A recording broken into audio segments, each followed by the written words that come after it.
Hi everyone. Today I will show you how to unbrick and hard reset Samsung Galaxy S7 Edge to fix boot loop or stuck logo.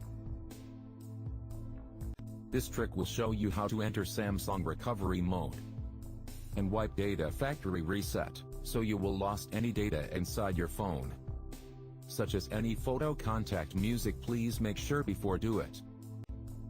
Turn off your Galaxy S7 Edge.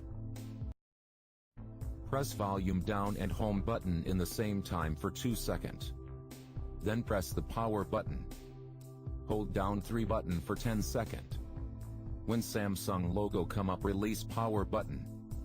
But hold down volume down and home button until you can see Android logo left. After Android logo come up, now can release your finger from volume down and home button. Now you get Samsung S7 Edge recovery mode. Press volume down to select wipe data factory reset. And then press power button to enter. Select yes and press power button to erase all your data in the S7 Edge. Now wait for wipe data and erasing all data in S7 Edge device.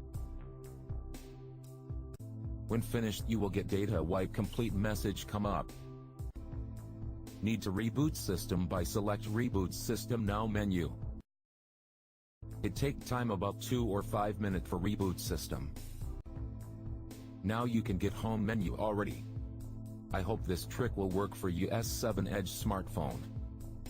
Thank you for watching my video. And I hope this video can help someone.